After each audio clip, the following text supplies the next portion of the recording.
What's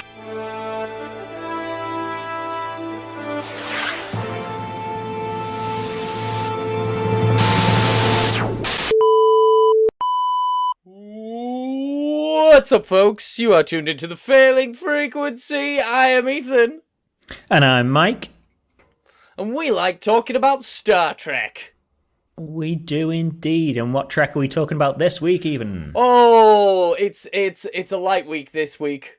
But we've got some alien titties. We've got the return of a man with a tit for a head. And then we'll be talking about this week's episode of Star Trek Lower Decks, The Inner Shite. Something like that, yeah. And there's time codes for all that below. But before we start, how are you doing this week? I'm all right. I've just been busy working. I honestly don't have much to say. I don't. I can talk about poo, puke, and keyboards. I've been obsessing over getting a new keyboard. I was telling you before we started recording, I now know way too much about keyboards. My partner is sick of it. Bored of you already talking about keyboards? Yeah, I'm fucking obsessed. Like, I want to get the right one because I'm from Yorkshire. I'm from Yorkshire. And Yorkshire men are known for not enjoying the spending of money.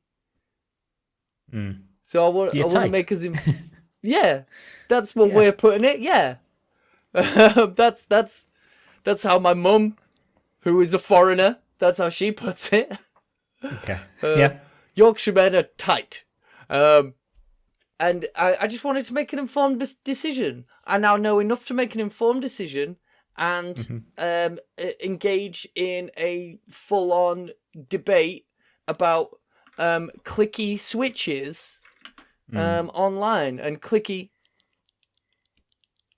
versus linear switches. And honestly, my partner is just sick of it. Well, are you ready to get into an argument in the comments below? What keyboard are you going for? Yeah, I still haven't entirely decided yet. I'm thinking about going for an EPO maker that has a function that allows you to split the spacebar into 3 different keys. It's a TKL, which means it still has the separate function keys. Oh, fuck's sake. Or I'm thinking about going for a kit that requires some soldering, but also has like extra function buttons on the left-hand side, which I can remap. Okay. Well, people below, feel free to attack Ethan for his keyboard choices.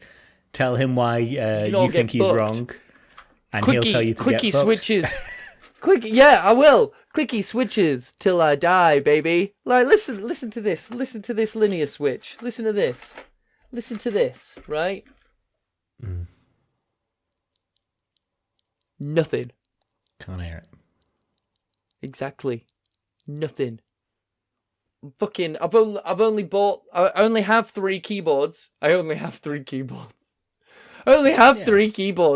And I'm already drowning in fucking red switches. Fuck off. Fuck off. So maybe I need to just buy the keyboard and be done with it. Yeah. Maybe we'll see you next week with a new keyboard. Yeah, I'll have one in each hand. Yeah. Maybe I'll get a split keyboard. Yeah, everything's good on my end. It's similar to you, except I haven't been obsessively talking about keyboards to my partner.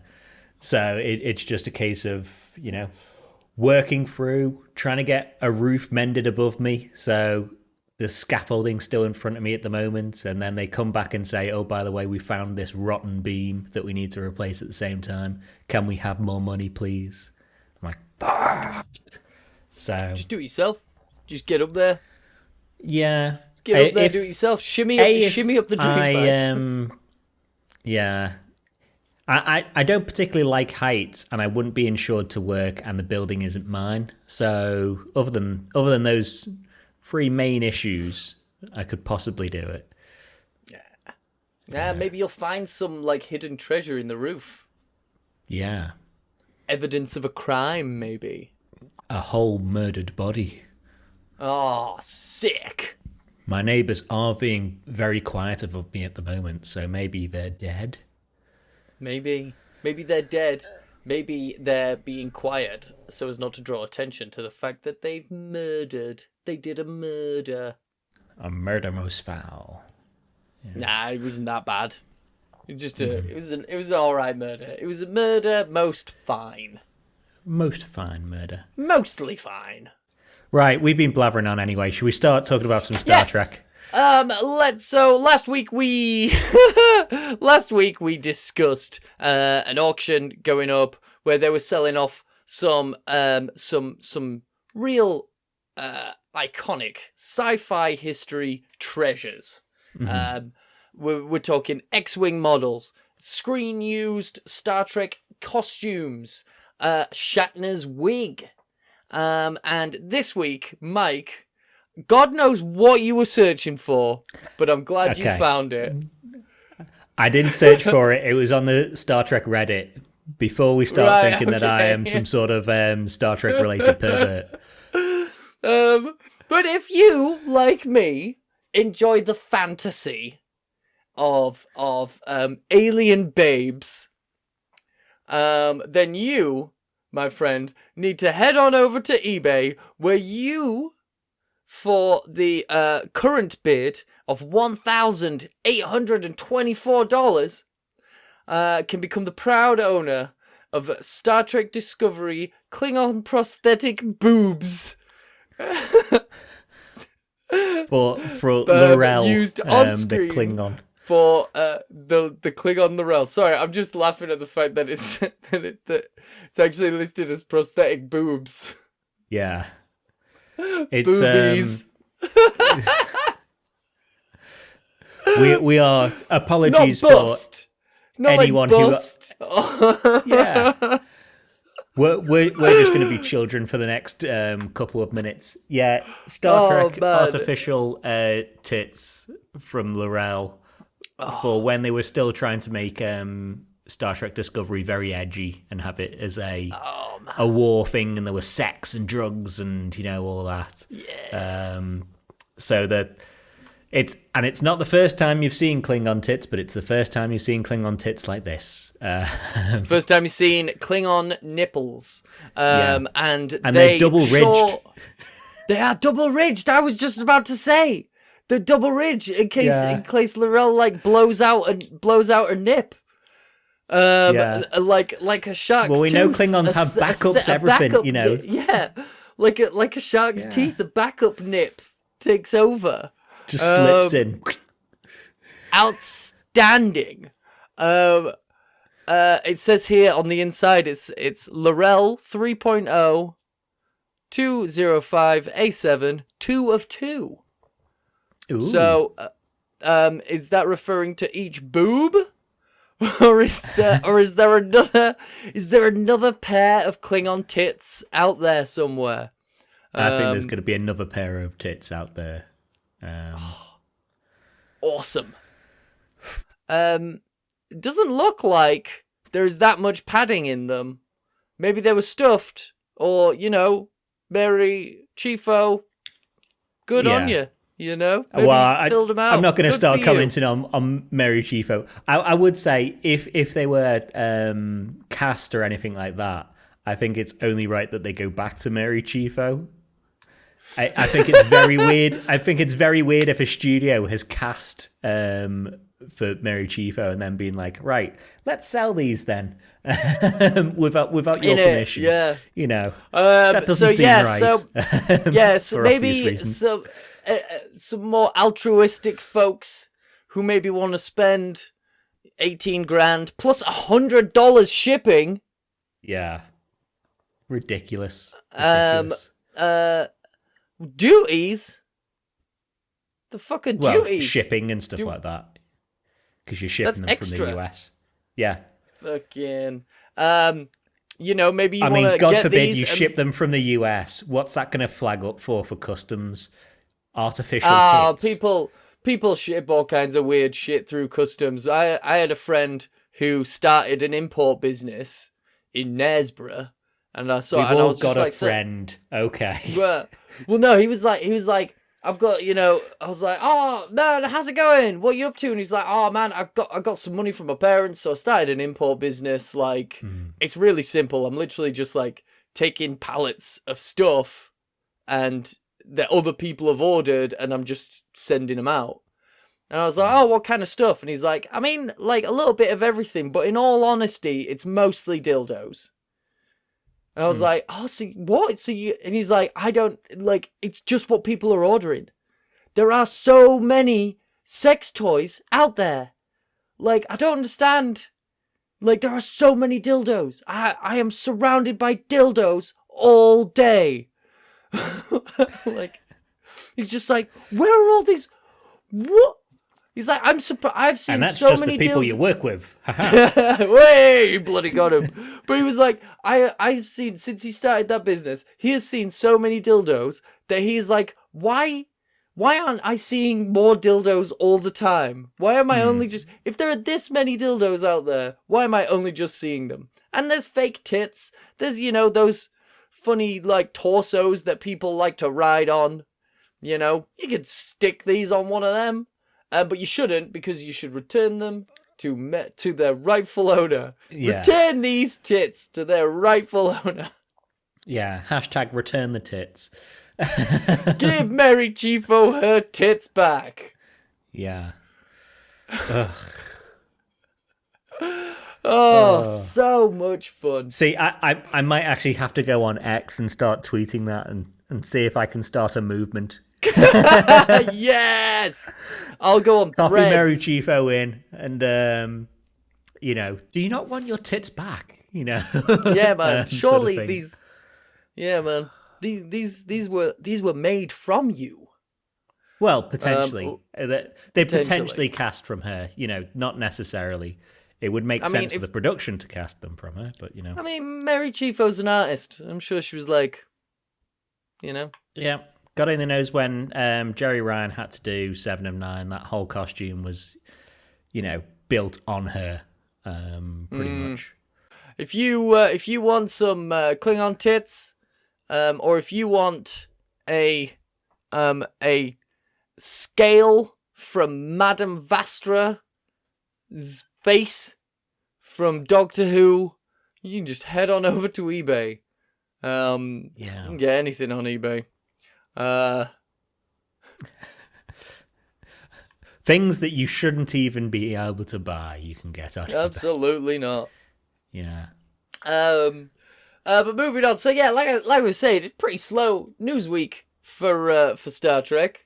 I scoured the internet. No one's really up to much with all those actors, and not one scandal. No one is currently getting Me Too'd. No one no one did a drug and did a fight. Yeah, nothing. But as I was scouring the internet, a couple of news outlets reported a story that I think might actually be a somewhat outdated story. It comes from a newly released oral history, Center Seat, 55 Years of Star Trek by Peter Holmstrom. But that came out a couple of years ago. That was at least 5 years ago, yeah. Yeah, so I'm thinking that maybe a little bit of AI going into this. But regardless, we've never talked about this, and I think that this is quite interesting. So Manny Koto talked about, as they were wrapping up the last series of Enterprise, had they been able to carry on, they would have had an episode of Star Trek Enterprise that featured the return of old Shatner face. William Shatner, boo indeed. Boo. But an interesting concept for the episode. So listen to this, Mike. Says Manikoto. Manikota. Manikoto. The idea was it was a mirror universe themed episode. In the original Mirror Mirror, the evil Kirk had a device that was called the Tantalus Field, which you press a button and his enemies would vanish. It was implied there in that episode that they would just kind of died. But what the Reeves-Stevens were saying was, what if what this field did was transport everyone who was opposed to him into this little pocket universe? And so essentially the plot of the episode would have been Archer and the Enterprise discovering this like pocket universe somehow, and on the pocket universe they were all on this planet surviving at the end, blah blah blah blah blah. Now you have this pocket universe with evil Tiberius Kirk kind of stranded with other people who evil Spock has banished. Yeah, because like at the end of the Mirror Universe episode, Kirk's like, your Kirk's got a fucking death ray. You should use it on him. So in the in-between bits, Spock goes and he's like, pew pew, pew pew, and transports evil Captain Tiberius Kirk to this planet where he sets up like a gang of road warriors, presumably. And it would have been an older Kirk trying to basically steal the NX-01 from Archer with his gang of Mirror Universe dudes. Compadres. Yeah. Yeah. I know this this isn't a finalized episode, that they had ready to go or whatever. But this is a real shit concept for an episode. This is like real bottom of the barrel. How do we get him back? How old was he then? So like he's like 90 now. So like what? You don't want to see a 70-year-old Kirk in his sleeveless tunic with a little sash, having a knockdown brawl with a Captain Archer. No. And absolutely holding his own. Yeah, well, having Kirk die when he did twice in Generations is the sort of perfect age for him to die. So he doesn't have to do, he was already struggling. You wouldn't want to see him monkeying about more than he was doing in Generations. So, this is just stupid. Yeah. Oh man, what you don't love that final fight scene from Generations where three men, a minimum of three 60, men over the age of 50. three men that like I think one between the ages of 50 and 70 are having a fight. You don't think that's exciting? And that was the reshot version of it as well, because they had a version already. And they went, nah, this doesn't work. We've tested this with people, the audience, and it doesn't work. Let's go reshoot it. Are you think you're going to do better in an episode where you can't go reshoot it? And of Enterprise, What? Come on. It's just like they look like they're in pain. It's like, it's a fight. It's like, I don't mean like that. I mean like they look like they're in pain before they hit each other, though. Yeah. But I mean, saying that, what if Archer stumbles upon this pocket universe and an evil Tiberius Kirk, now as an older man, but still formidable? He's formidable still. Yeah. Right. He's still got it. Yeah. His bones are like glass, but he's still formidable. Yeah, man. Sneeze on him and he'll, explode, fall down, and shatter a pelvis. But other than that, yeah. Now there were a load of ideas to try and bring him back because they did want him back and thought it would it was going to boost ratings when Enterprise was failing, from the third season, really. And yeah, thank God they didn't, because obvious reasons. Yeah. And Well, actually, it wouldn't even work because the channel that they were on. Yeah, Are the you channel sure? that they were Because on. so here's the thing. I've just noticed this. So it's so this is coming from the book version of Center Seat that's being released. In the book, Rick Berman, Boo, claims the sum was unaffordable, but Koto remains convinced that, quote, Paramount wanted Enterprise to die. The studio, the studio not bringing Shatner back was not because he was too expensive, but because it might have saved the series. No, come on, no. He would have been too expensive. It wouldn't have appealed to, because the channel that they were on was pretty much the CW of its time, and turned into CW eventually. A teenage audiences, yeah. A teenage audience is going to be that interested in a 70-year-old man? No. They weren't interested in the other stuff Enterprise was doing. How are they going to be interested in that? And they should have the got whole they should have budget got, thing as well. They should have got Ryan from the OC to play him. Yeah. I mean, that might have worked more, having like a Kirk brought back who is younger and hot. Younger and hot. He would have been a good young Kirk. The guy Ryan from the OC. He would have been good. Mm-hmm. And that probably would have played more with the the audience at the time of that channel. Yeah, I still would. But on the budget thing, It makes me laugh when one of the things they say about Enterprise Season 5 that never happened was the ship was going to get this new secondary hull, and it was going to be the refit Enterprise NX-01A and stuff like that.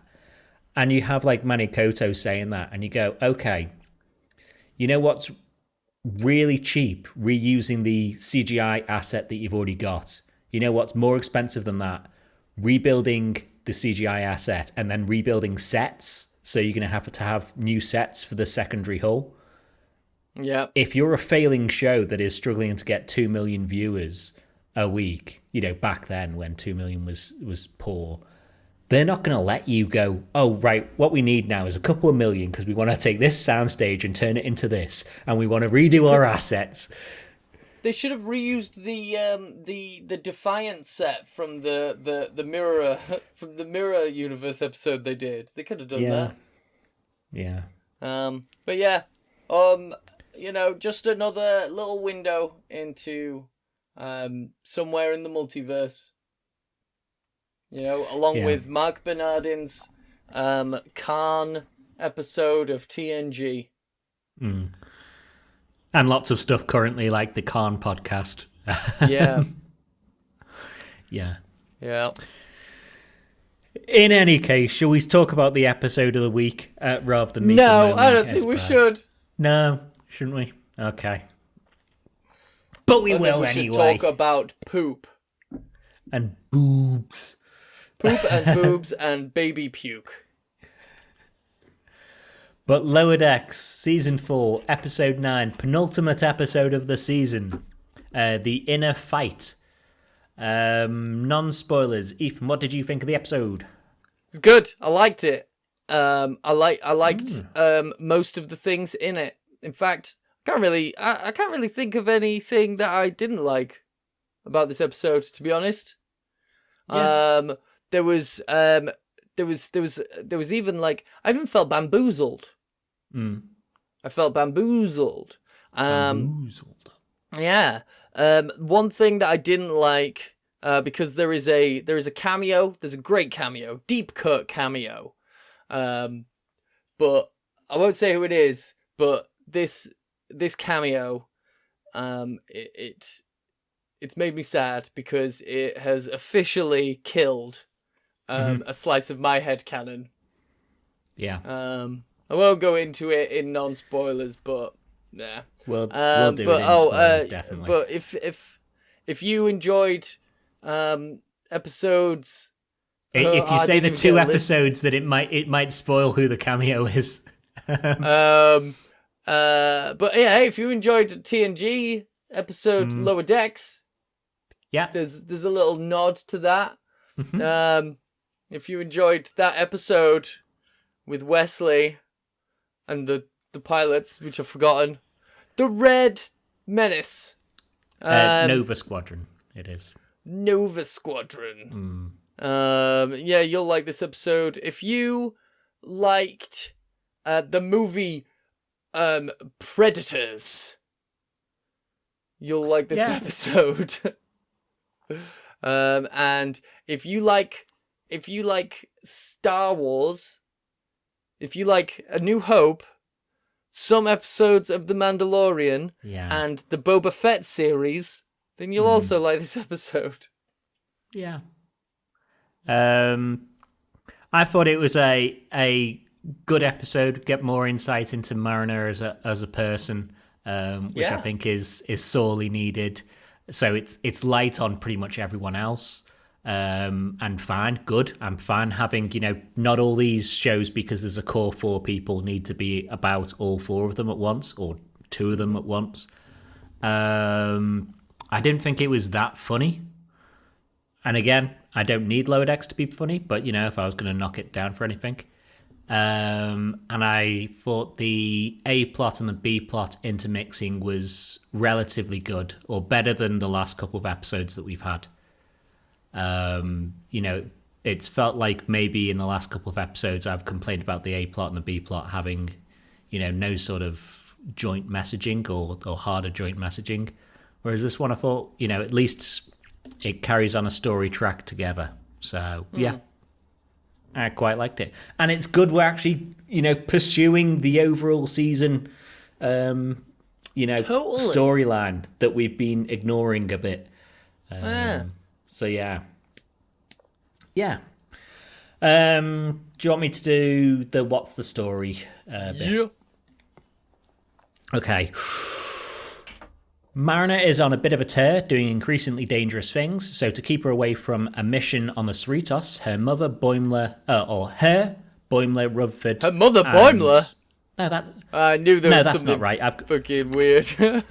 And my notes are wrong. Her, Boimler, Tillin, and Tendi are sent on an easy mission to repair a satellite. I put Rutherford there for some reason. When they are repairing the satellite, a Klingon bird of prey appears and destroys their shuttle, stranding them on the planet, which just so happens to be the same planet that all the crews of the ships that have been captured by the mysterious ship all this season have been stranded. Mariner is still on a tear, and she leaves the rest of the lower deckers behind to attempt to do some shit to get them all off the planet. On the way, she runs into a Klingon, and they fight until they have to take shelter from glass rain. While taking shelter, Mariner tells the Klingon why she's been on her tear. She's got PTSD from the Dominion War and having her friend at the Academy being sent to her death. That friend being Sito from the TNG episode Lower Decks. After some Klingon cancelling, show. It's all meshed together. After some Klingon counselling, Mariner is back to her old self and rallies all the races trapped on the planet to help them or escape when she is transported away by the mysterious ship. Meanwhile, on the Cerritos, the ship is on a mission to find Nick Lucano from the TNG episode The First Duty. Also, that's had the badger. Sito, because the mysterious ship has now changed to kidnap ex-Starfleet officers. By the time they get to Lucano's place, they find out he has the design for the mysterious ship. And now back with Mariner on the mysterious ship, Nick greets her and says they're going to get into a whole lot of trouble together. To be continued. Wait, it's Nick Lucano, played by Nick Lucano. Robert McNeil. Robert McNeil. Duncan McNeil. So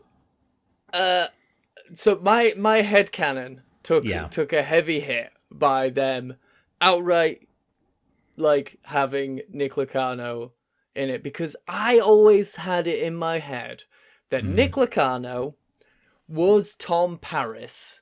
Yeah. Using a pseudonym because he doesn't like his dad and he didn't want to be treated like his dad's son. Yeah. He was trying to avoid accusations of nepotism. And I thought that like Nick Lucano, like the name Lucano could maybe be his mother's maiden name, or because it's a silly name, and Tom Paris is a douche.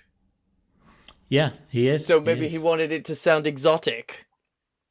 And they've got very, very similar backstories as well, where Nick Lucano gets whatever his name is, like Fred, it's some stupid name, killed during Nova Squadron's maneuvers by attempting an Opal Fruits maneuver. Yeah, man. And then shuts such up a and deep pretends. Cut. Deep, I know. Deep cut for British sweets. Yeah. Only British millennials and above will get that. Yeah. And then, he tells the rest of the Nova Squadron to shut their fucking mouths so they can all graduate. And Wesley grasses him up. Whereas the difference between him and Tom Paris is Tom Paris came forward after getting one of his academy mates killed and said, "Oops, I did that." Yeah, but did he though? That's the thing. He's like, oh yeah. In that's the story he tells. That's the story Tom Paris tells. He's like, no, I totally owned up for it because that was the right thing to do. I think Janeway is told that as well. I haven't watched Caretaker in a couple of years now, and I'm not going to. But yeah, apparently there's rumors been swirling around that they only made the change because it was residuals and having to pay writer for making a character. But apparently they wouldn't have had to pay the writer anyway because they were on staff. It would have been the only reason they changed him was to make him more redeemable. And by coming forward himself and saying, "Oops, I did that," rather than "Shut the fuck up, Wesley, I'll murder you in your sleep if you say anything." That's stupid.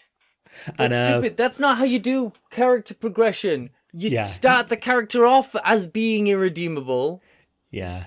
You've got 7 years to try and redeem that character. Yeah. Yeah.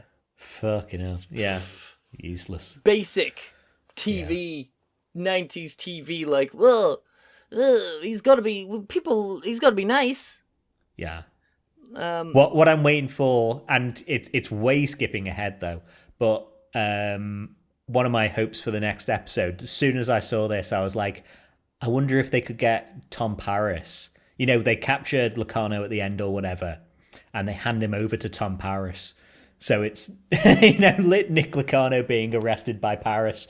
They could do that. They could do that and just be like, you two look alike. And they'd just be like, I don't see it. I don't see it. No. Yeah. Yeah. My headcanon took a grave hit today. But that was a good deep cut, and like you say, mentioning later in the episode, Mariner mentions Saito, and she and Lucano both introduced in the same episode.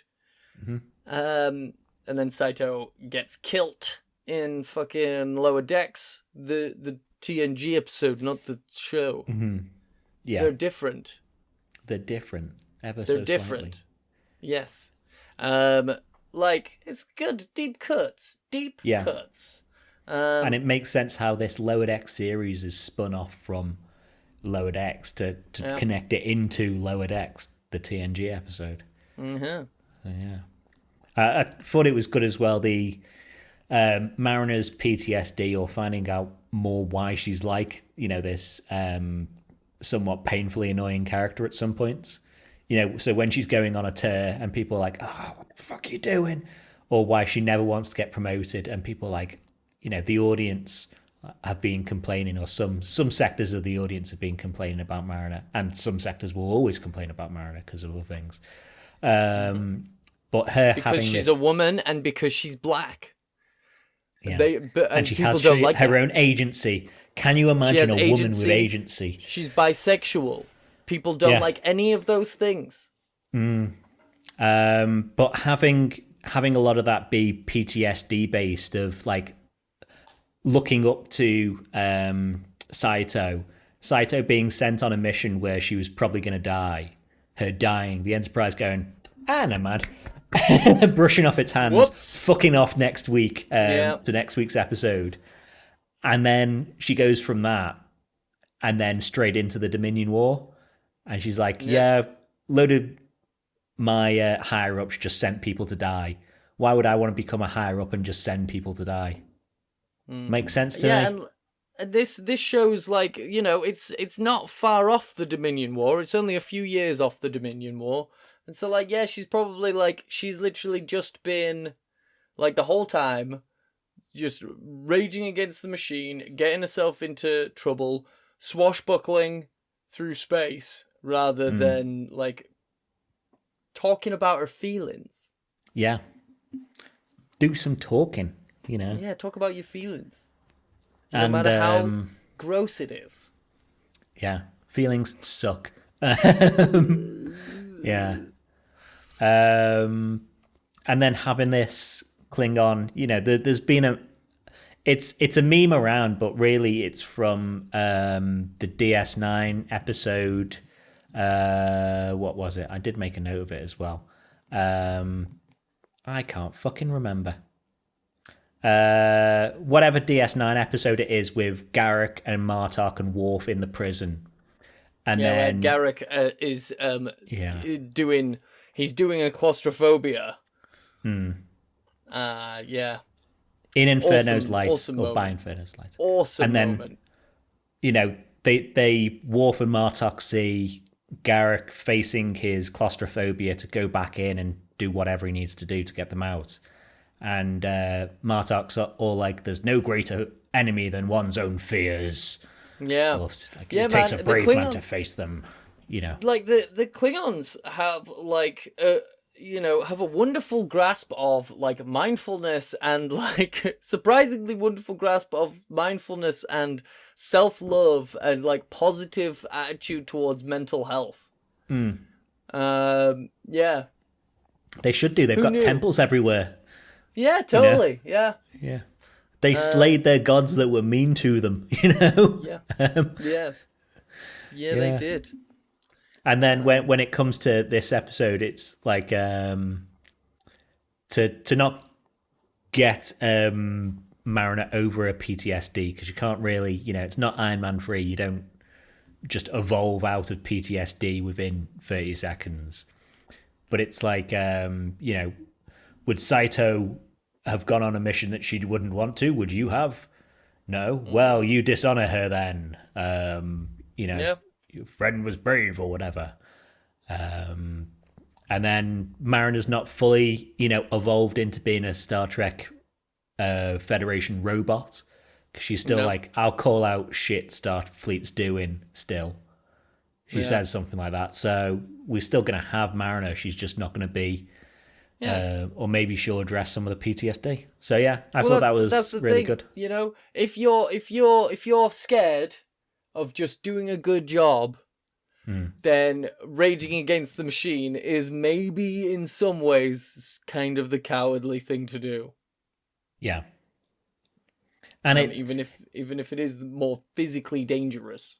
And it's kind of right to call out Starfleet for treating their officers as disposable, because you know the first thing they get to teach you, or the first lesson that we see all the time, is let's see how you'll deal with, you know, having a load of your people die, you know, the Kobayashi Maru. And it's like, right, this is going to be a very important lesson. A load of your people are going to die. Just keep sending them, you know. How will you treat? Will you adapt to people dying? Why do we need to think about how we'll feel if everyone we know dies? Yeah. Don't worry about it. No reason. There's no danger at all, you know. The ship will have children on it. It's fine. Yeah. So yeah, it's well worth pointing out that Starfleet sucks in that way, especially on week-to-week shows where Ensign Saito can die, and then they can just be like, "Wow, what's happening next week? Oh, there's a big squid in space. This is really interesting." You know. Yeah. Did you notice the in the fight scene with Mariner and what's his name? Ha, Ma? it is HA apostrophe AL, I think. Ha'al or something like that. Ma. Yeah. Between Mariner and Ma. Mariner does the old double hammer fist, classic Kirk Fu. Loved that. And Did you notice later on as well, the Klingons bleed pink? fuck yeah, dude! I was Pink about blood. to say that. I was like, Yeah. yes, pink blood. Hell Yeah. yeah, love that. Love that. It's been a while. Love that. It's been a while. Oh man, it's so good. So good to have like the on paper best Star Trek film recognized. Love it. Other notes I had, the ex-Starfleet officers that they call out are 709, Bev Crusher, Tom Riker, who must still be alive and maybe outside of Cardassian jail by now, Maybe. and Nick Locarno. And this is set... so this is set after Star Trek Nemesis now, and it's set after Picard gives up command of the Enterprise E. So it's well within the time that Bev Crusher left Starfleet and had Jack in secret. So minor tie-ins for So Picard they season timed 3. that all. They timed that all nicely. Yeah.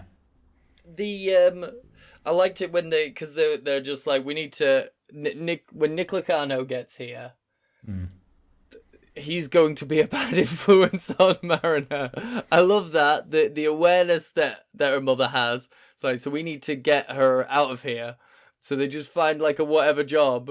And then, like, I love the moment, like, before they go on the mission where they're trying to play up how dangerous this mission could be. And Boimler's just like, she's like, this is going to be boring. He's like, I don't know. This mission could go south at any minute. Yeah. Like, And does, like, how dangerous is it Steven until Lynn's, like, if I tell you about the mission, it will, or if I don't tell you about the mission, it will be 2.2 times more dangerous. Yeah. I love that. I love that. Boimler doing a Steven Seagal impression, and T'Lyn doing a C-3PO impression. Yeah, it's good to have T'Lyn back as well. Tell me the odds. Yeah. She's been gone for a couple of weeks, and she's a good addition to the core cast. So it's good to have her back. Yeah. Sorry, just going through my notes. So we get to the when we get to the sort of like resolution when Mariner finds all of the command crew of everything. So it turns out, so the actual plot of this season, we got some hints at it in the last couple of abductions that went down, is that like the Show Me What You Got ship has been like infiltrating the lower decks of these ships. And so all the people that we find down on the planet are all the command crew. So we've got the captains of all these ships. And I was enjoying seeing how they sort of interacted, especially, you know me, I love Romulan. I'm always like, it's so sad that we don't get as much Romulans as we should. And I just liked the fact that we had this one Romulan who was somewhat holding his own in the wilds of the forest, setting traps, beating up Ferengi, and just being like, trying to get a sense of what the fuck's going on. I enjoyed that. I liked that the Orions had already made slaves of the Binars, and we're about to fuck up the Ferengi. And when Mariner convinces them all to band together, I was like, hey, teamwork, camaraderie, classic Star dream Trek. work. Yeah. It's classic Star Trek. Teamwork makes the dream work, baby. Yeah. And it's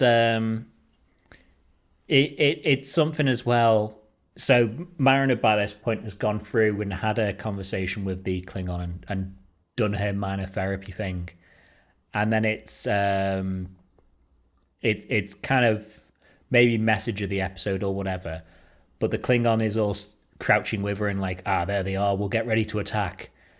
And she goes like, no, we have to do something harder than attacking and beating them all up. It's, going and rallying them. And then when the Orions are ready to be like, when she's pitched this to all the races, the Orions like, no, we'll still fuck you up. And then even when the Orions are going to attack Mariner, she's like, no, I'm not fighting enough. There's been enough of that. Because she's still got the PTSD that she's just worked out. So, yeah, loved it. Loved it. And then Tendi bounces in. She's like, fucking mistress of the winter constellations or whatever. And I love this, like, discovery about Tendi actually being like pirate royalty, and everyone's shit scared of her.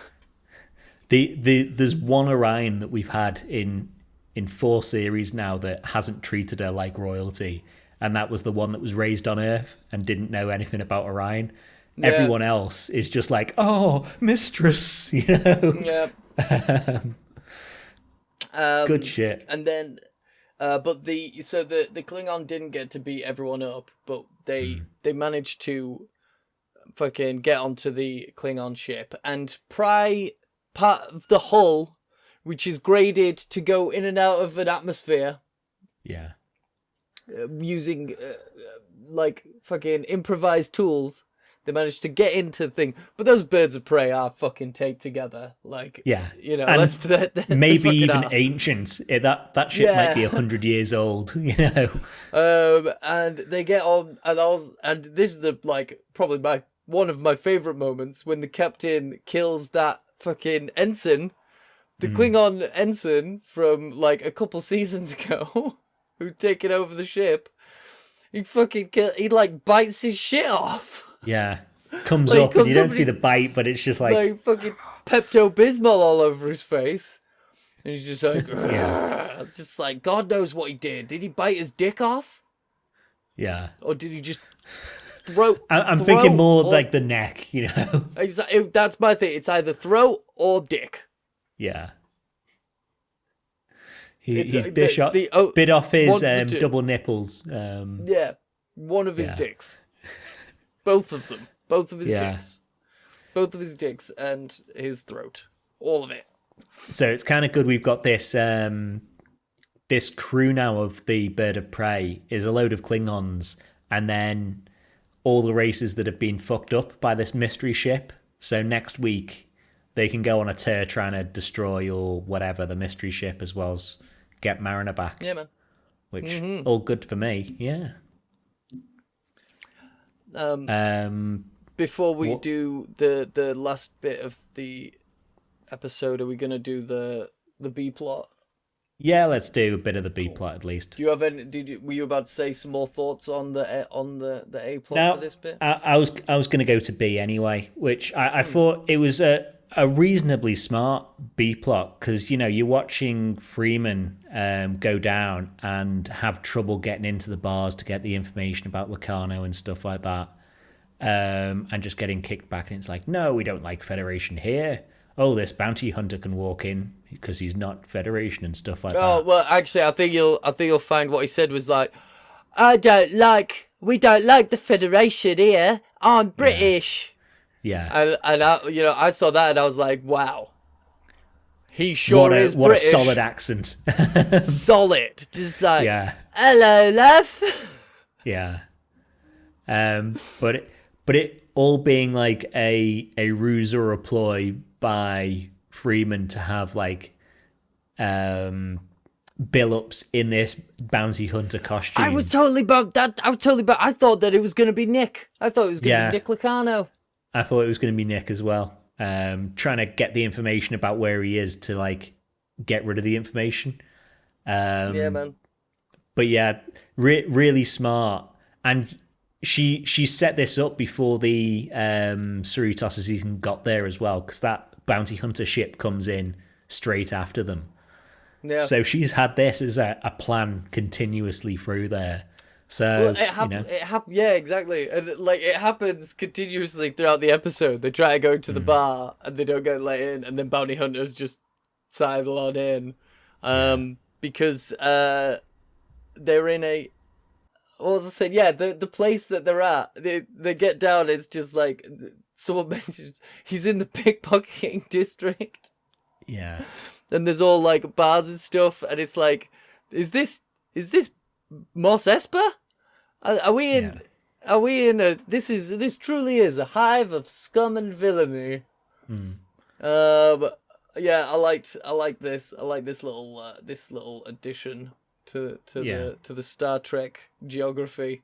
We've got a hive of scum and villainy. It's got a pickpocketing district. Presumably like uptown. It has more like white collar districts, so it's got like tax fraud.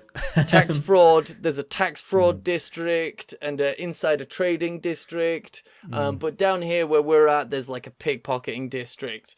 There's video piracy, theater. They only show films that they didn't pay for. Just like at my house. And then we are treated to the best cameo of the episode.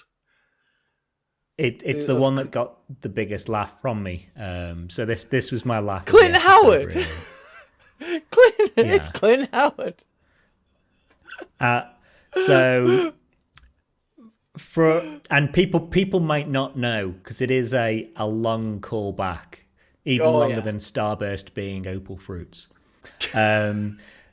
The Teo episode, what is it? The Corbomite maneuver. The Corbomite maneuver. Yeah, they keep on seeing this alien on screen, and Balak.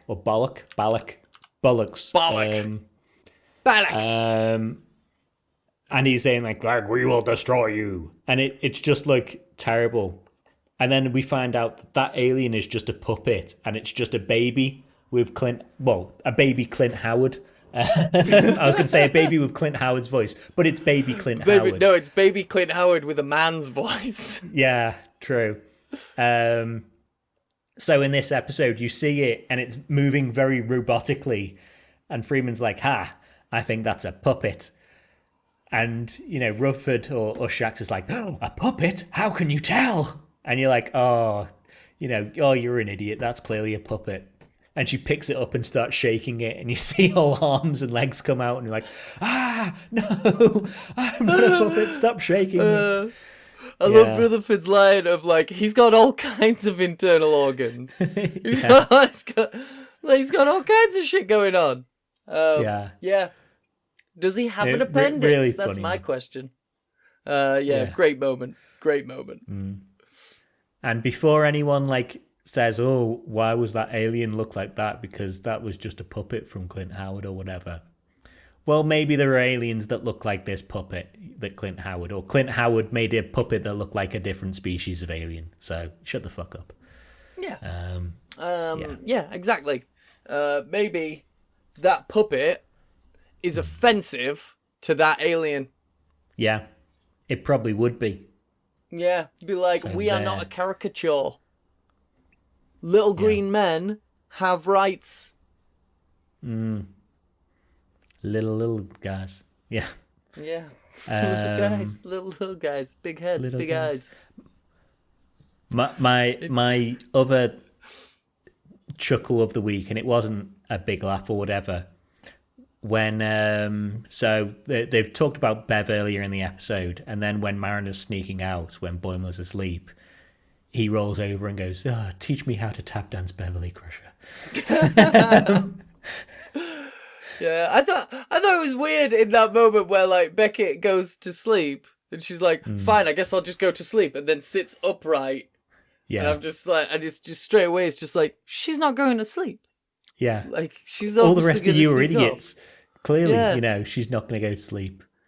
She's going And to then sneak they'll just out. go, fine then, and pick a corner of the cave and just lay down and immediately go to sleep. Yeah. Yeah. So I think for next episode it is, there's finding out what Locarno's up to and what he wants to use all these ships for. Is he making a fleet of ex-Starfleet officers who never got their chance? If he's rounding I up mean, is that what he Starfleet, was going to ex-Starfleet, do? well, Is that what he possibly was going because to he do? was Because he's kidnapping been ex-Starfleet.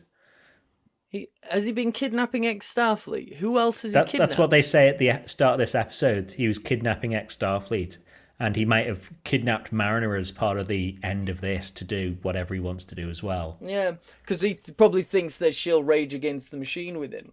Yeah. And he's been, and so obviously all the other ships that he's been messing up, he's convinced them to mutiny. So he's got a little fleet. He's got a little fleet of guys. Yeah. So maybe he's trying to do some kind of revolution. Yeah. I mean, Locarno would strike me as someone, the same way as Tom Paris did, this is probably why it strikes me, who would join the Maquis. So Yeah. is he getting ships together as part of the Maquis? Is he going to go, do whatever the Maquis would do, try and rebirth the Maquis after they were destroyed by the Cardassians? Who knows? Maybe. We haven't seen Bad Boimler. Wait, is he dead? No, he's still alive. We just haven't seen him. We haven't seen him this episode. Maybe we'll see him again. Maybe Nick is working with Bad Boimler. I think Bad Boimler's a next season thing. I think they would have tried to set him up. But imagine if we've got Thomas Riker, if we've got Tom Riker, a transporter clone, if we've got I was going to say Robert Duncan McNeil. What's his name in this episode? What's Nick the Locarno. fucking Nick Locarno? And we've got Bad Boimler. We've got 3 clones, working together. That'd be interesting. Essentially 3 clones. Clones by another name. Yeah. I mean, what else could we have? I mean, they've not really done any mirror universe stuff, really. So that we couldn't do that. Did anyone ever grow another Trip's little guy? Sim or whatever it is. Sim. Yeah. Simp. Yeah. I simp. Simp the Sim. Who else had clones that were still alive at the end of the episode? Or, Sim died, I suppose. Geordie strikes me as someone who's had a clone at some point. I feel like he would. He would do, wouldn't he? He would. Did anyone have an evil hologram version of them? Oh, what about the Voyager crew from that episode about propaganda? Possibly. And then there was the Voyager crew that all died. That were all made from that black goo. The Goop crew. The Goop crew. It's like Goof Troop. The Goop crew. They all come up and don't the Goop crew sound like people who are like a dance troupe? Yeah. We're the Goop crew, and they're just doing dance, and every time they gyrate, just fling goop at the audience. Around. Yeah. I'd watch it. Yeah. So I do hope a bit, because if he's already there, filming or doing his audio for Locarno, you might as well get him there as Paris. Just bring him in. Yeah. Yeah. I'm sure we'll probably get Kim as well, because where Robert Duncan McNeil goes, Garrett Wang is never far behind. Yeah. They carpool everywhere now. Yeah. Not because Robert Duncan McNeil wants to, but because Harry Kim doesn't have a car. No. Because Garrett Wang's just going, and remember when we were on the set of Voyager and you said that thing and I was like, whoa, that's crazy. Remember how you had this storyline? He's like, yeah, I remember all my storylines. Think about one of your storylines. Think about your No, he your doesn't. one storyline you had. I don't think he is. I think he's like, remember when you had that storyline? Robert Duncan McNeil's like, no. I've worked. Yeah. I've worked as a respectful I've been TV busy. director. Yeah. Yeah. Do we have anything else to say about this episode, or hopes for next week, the finale? I hope that that everyone has a good time. Oh. Yeah. Yay. Yeah. Yeah. Yeah. I hope Except it can live you, up. Mike. Aw. Except you. Ah, you shit. Yeah. I hope it can live up to, previous finales for Lower Decks. The Yeah. Titan arriving, all the California classes arriving. That sort of high level, yay, up in the air sort of stuff. Yeah, often the finales of Lower Decks have been the best episodes. Yeah. Yeah. So yeah, if that's all we've got for this week, then it's just time for us to say check out all below for links to socials. So that's Twitter, where maybe if I can be bothered, I'll start a campaign X. or Are you X. calling it X? Are you calling it X Fuck. yet? Are you Nah. Are you using Twitter and X interchangeably like a lot of people? I'm still calling it Twitter. Yeah. Yeah. Maybe I'll be bothered and start the campaign for Return Chifo's boobs. If I can be bothered and want that attention on us. But yeah, the socials under there, the Insta, the TikTok, the Twitter, the Facebook, links to us as well. Subscribe, like, tell a friend, leave a comment. Yeah, we asked for a comment before. Clicky keyboards, come at Ethan with all your what are clicky your keyboard opinions noise. on mechanical keyboards? Clicky versus tactile versus linear. Why is clicky the best? And if you don't like tactile or linear, you're wrong. Layouts. Split. TKL. 60%. All of that. Yeah. Come at him with your keyboard noise. And beyond that, it's just time for Ethan to say... live long... One sec, let me just... Live long and prosper, you motherfuckers. And peace and long life to all the masses.